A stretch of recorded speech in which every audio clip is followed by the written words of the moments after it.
अगर आपको लोन की आवश्यकता है और आप काफी सारे लोन एप्लीकेशन से लोन ट्राई करते होगे लेकिन आपका लोन ही रिजेक्टेड हो जाता होगा, तो आपको आज एक और लोन एप्लीकेशन लेकर के आ गया हूं जिसका नाम है credit plus loans made by easy loan application, जो कि आपको ये एप्लीकेशन 35,000 तक का आपका लोन प्रोवाइड कर देता है। इंटरेस्ट रेट कितना लगता है, रिपेमेंट के लिए कितना आपको देना पड़ता है और आपका ये एप्लीकेशन सचमुच में ये लोन देगा या नहीं देगा, तो सबसे पहले इस एप्लीकेशन का रिव्यू करूंगा। देन आपको बताऊंगा कि इस एप्लीकेशन के थ्रू 35,000 तक का लोन के लिए कैसे अप्लाई कर सकते हो और ये एप्लीकेशन अपने आप को बताता है आरबीआई और एनबीएफसी द्वारा ऑथराइज्ड एप्लीकेशन हो। तो सबसे पहले इस एप्लीकेशन का रिव्यू करूंगा, देन आपको पता चलेगा। तो सबसे पहले इस एप्लीकेशन के रिव्यू की अगर मैं बात करूं, जिसका 3.7 रेटिंग देखने के लिए मिल जाता है जो कि जबरदस्त है, और इसकी डाउनलोडिंग की मैं बात करूं तो 1 लाख से भी ज्यादा लोगों ने क्रेडिट प्लस लोन एप्लीकेशन को डाउनलोड करके यहां से लोन के लिए अप्लाई कर रहे हैं और लोगों का इस एप्लीकेशन के थ्रू लोन भी अप्रूव हो रहा है। तो सबसे पहले इस एप्लीकेशन का ओरिजिनल लिंक मिल जाता है वीडियो के डिस्क्रिप्शन में, वहां पर क्लिक करके इस एप्लीकेशन को इंस्टॉल कर लेना है। जब तक ये एप्लीकेशन इंस्टॉल हो रहा है तब तक इस एप्लीकेशन के अबाउट फीचर्स के बारे में जान लेते हैं। सचमुच में ये एप्लीकेशन एनबीएफसी आरबीआई द्वारा ऑथराइज्ड एप्लीकेशन है, 35,000 तक का लोन प्रोवाइड करता है या नहीं, और रीपेमेंट करने का प्रोसेस क्या क्या होता है। तो देखो, सबसे पहले मैं आपको बताऊं, ये एप्लीकेशन आरबीआई और एनबीएफसी द्वारा यहां पे देख सकते हो पार्टनर किया गया एप्लीकेशन है, अपने आप को बताता है, और हाईएस्ट आपका इंडियन रुपीस में 35,000 तक का ये एप्लीकेशन आपको लोन प्रोवाइड कर देता है। देख सकते हो, अगर आप पर्सनल लोन के लिए अप्लाई करते हो तो 10,000 से लेकर के आपको ये एप्लीकेशन आपको 35,000 तक का आपका लोन प्रोवाइड करता है। देख सकते हो, सबसे पहले इसका एलिजिबिलिटी क्राइटेरिया जान लेते हैं। यदि अगर आप सैलरी पर्सन होगे, अगर इंडिया से बिलोंग करते होगे तो ही आपका लोन अप्रूव होगा।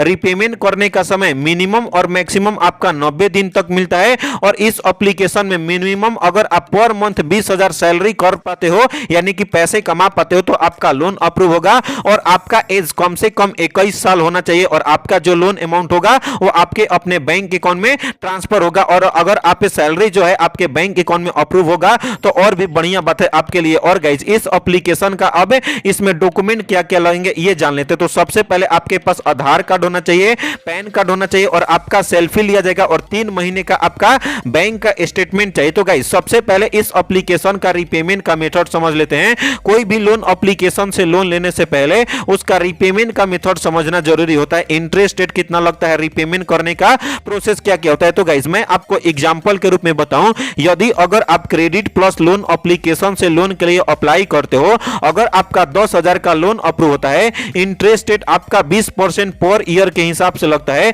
रीपेमेंट करने का समय 120 दिन के लिए मिलता है, प्रोसेसिंग फी इसमें आपका जीएसटी अप्लीकेबल होता है जो कि आपका 3% जो कि 350 रुपया होता है। यानी कि 10,000 का लोन लेते हो, interest rate, processing fee, GST के साथ आपको टोटल रीपेमेंट करना पड़ता है 10,164 रुपया। यानी कि आपको कम से कम इंटरेस्ट रेट में यह एप्लीकेशन आपको लोन प्रोवाइड कर देता है। तो सबसे पहले इस एप्लीकेशन को डिस्क्रिप्शन के लिंक के थ्रू इंस्टॉल करने के बाद आपको ओपन करना है। जैसे ही आप इस एप्लीकेशन को इंस्टॉल करते हो उसके बाद आपको ओपन करते हो तो कुछ समय तक वेट करना है। यहां पे people love us for this why, तो देख सकते हो यहां पे आपको देखने के लिए मिल जाता है नीचे में गेट स्टार्टेड का ऑप्शन। जी हां दोस्तों, आपने सही सुना, तो आपको गेट स्टार्टेड वाले ऑप्शन पर आपको क्लिक करना है। उसके बाद यहां पे आपको देखने के लिए मिल जाता है ये एप्लीकेशन को आपको कहां से पता चला, गूगल एड से पता चला, फेसबुक एड से पता चला, या गूगल सर्च से पता चला, या बिंग सर्च से, या डायरेक्ट आपको पता चला, या किसी का रेफरल लिंक से, या लिंक्डइन ऐड से आपको पता चला। तो मैं डायरेक्ट लिया हूं, तो डायरेक्ट वाले ऑप्शन पर क्लिक करना है। किसी को भी सिलेक्ट कर सकते हो, कोई दिक्कत वाली बात नहीं है। उसके बाद कंटिन्यू वाला ऑप्शन पर आपको क्लिक करना है, और गाइस जैसे ही आप कंटिन्यू पर क्लिक करते हो कुछ समय तक वेट करना है। और गाइस यहां पे अब आपको देखने के लिए मिल जाता है, इसमें आप देख सकते हो एक्सेस आपका मांग रहा है, तो कंसल्टेट फ्रॉम कस्टमर से भी कर सकते हो, एप्लीकेशन का और लोकेशन का ड्यूरिंग, यहां पे सारा कुछ आपको देखने के लिए मिल जाता है। तो सारे चीज का कैमरा और एक्सेस देना पड़ेगा। तो बाई कंटिन्यूइंग वाले ऑप्शन पर टिक करके आई अग्री का ऑप्शन देखने के लिए मिल जाता है, आपको आई अग्री वाले ऑप्शन पर क्लिक करना है। और गाइस जैसे ही आप आई अग्री वाले ऑप्शन पर क्लिक करते हो अब आपको आधार कार्ड का नंबर फिल करना पड़ता है। जी हां दोस्तों, आपने सही सुना। तो मैं चलिए अपना आधार कार्ड का नंबर फिल कर लेता हूं। तो गाइस यहां पे देख सकते हो मैं अपना आधार कार्ड का यहां पे अपना नंबर फिल कर लिया। जैसे ही आप अपना आधार कार्ड का नंबर फिल कर लेते हो उसके बाद यहां पे कंटिन्यू का ऑप्शन देखने के लिए मिल जाता है। कंटिन्यू वाले ऑप्शन पर आपको क्लिक करके फर्स्ट ऑप्शन सिलेक्ट करना है, फर्स्ट ऑप्शन सिलेक्ट करना है और गाइज आपको कुछ समय तक वेट करना है।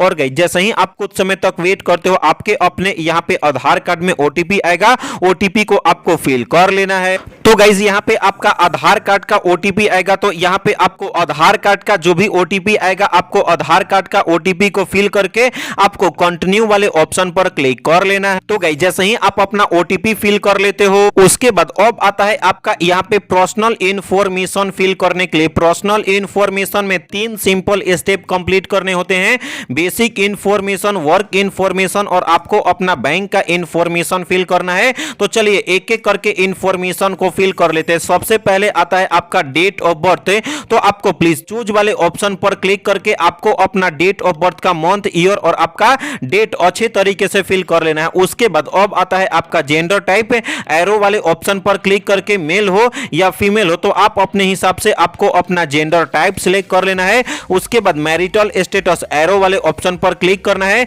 सिंगल हो, मैरिड हो, डाइवोर्स हो या विडोज हो तो आप अपने हिसाब से आपको अपना मैरिटल स्टेटस फिल कर लेना है। उसके बाद जिनके नाम से लोन के लिए अप्लाई किए, जिनका आधार कार्ड का नंबर आपने फिल किया था उन्हीं का आधार कार्ड पे उनका फुल नेम होगा, तो यहां पे आपको फुल नेम फिल करना है। उसके बाद अब आपको एक ईमेल आईडी फिल करना है। जैसे ही आप अपना ये सब सारा डिटेल्स फिल कर लेते हो उसके बाद अब आपको नेक्स्ट वाले ऑप्शन पर क्लिक कर लेना है। तो गाइस जैसे ही आप अपना बेसिक इंफॉर्मेशन फिल कर लेते हो उसके बाद अब आता है आपका वर्क इंफॉर्मेशन फिल करने के लिए।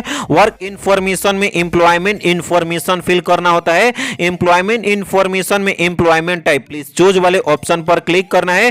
फुल टाइम काम करते हो, पार्ट टाइम काम करते हो, फ्रीलांसर हो या कोई भी वर्क नहीं करते हो तो आप अपने हिसाब से आपको अपना एम्प्लॉयमेंट टाइप सिलेक्ट कर लेना है। उसके बाद यदि अगर आप सैलरी पर्सन हो या सेल्फ एम्प्लॉयमेंट होगे तो आपका पर मंथ अर्निंग होता होगा ना, तो एक महीने में कितने पैसे अर्न कर पाते हो, आपका मंथली इनकम कितना है, प्लीज चूज वाले ऑप्शन पर क्लिक करके आपको अपना मंथली इनकम सिलेक्ट कर लेना है। यदि अगर आप कोई कंपनी में काम करते होगे या दुकान बिजनेस वगैरह की होगे तो वर्किंग सिंस का ईयर, मंथ और आपका डेट अच्छे तरीके से फिल करना है। तो चलिए मैं अपना वर्क इंफॉर्मेशन फिल करके नेक्स्ट वाले ऑप्शन पर क्लिक कर लेता हूं। तो गाइस जैसे ही आप अपना बेसिक इंफॉर्मेशन फिल कर लेते हो, वर्क इंफॉर्मेशन फिल कर लेते हो उसके बाद अब आता है आपका लास्ट एंड फाइनल आपका बैंक का इंफॉर्मेशन फिल करने के लिए।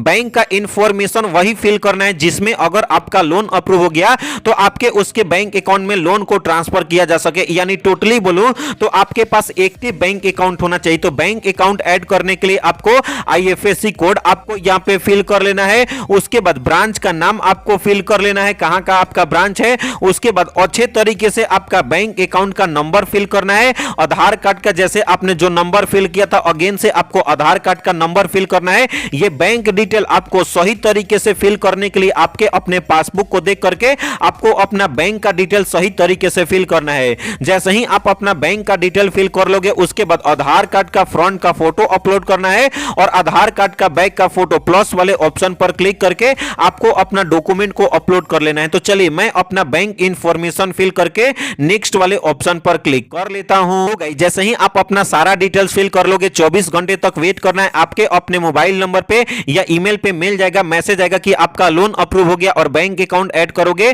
तो आपके अपने बैंक अकाउंट में लोन को अप्रूव करा करके ट्रांसफर कर दिया जाएगा। तो इस तरीके से आपको इस एप्लीकेशन के थ्रू लोन लेने का तरीका पता चल गया होगा। अगर आपको 7 डेज के नाम पे लोन दे देगा तो आपको 7 डेज के नाम पे लोन नहीं लेना है, क्योंकि काफी सारे सब्सक्राइबर बोलते हैं कि जो लोन एप्लीकेशन 7 डेज के नाम पे लोन प्रोवाइड करता है रीपेमेंट के नाम पे हरासमेंट और ब्लैकमेल करता है, तो आपको सोच समझ करके लोन लेना है। बोनस टिप्स की मैं बात करूं, अगर आपको कोई भी कारणवश इस एप्लीकेशन के थ्रू लोन अप्रूव नहीं होता है या रिजेक्टेड हो जाता है तो नीरा एप्लीकेशन से, क्रेडिट बे एप्लीकेशन से, नावी एप्लीकेशन से, 5 एप्लीकेशन से लोन के लिए कैसे अप्लाई करना है, क्या क्या प्रोसेस है, इस पे प्रॉपर वीडियोस बना करके वीडियो का लिंक दे दिया हूं डिस्क्रिप्शन में या आई बटन में। एक एक वीडियोस को देखो और आपका लोन अप्रूव हो जाएगा। तो चैनल को सब्सक्राइब करके वीडियो को लाइक करो। तो मिलते हैं ऐसे ही नए और फ्रेश वीडियो के साथ, तब तक के लिए बाय बाय, टेक केयर।